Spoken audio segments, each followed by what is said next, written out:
How to play Doodle Jump for beginners. In this video, I'm going to show you how you can start playing this game.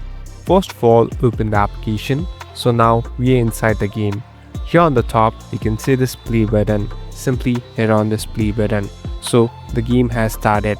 So what is this game about? Basically, this is a character where you can see it will be jumping. Now, the main task is by just making different directions by moving your mobile phone. So basically you can do it by simply tilting your mobile phone left or right. Here you must avoid different traps and you can start playing and reach on the top.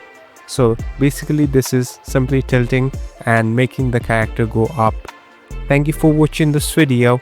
I hope this video will help you.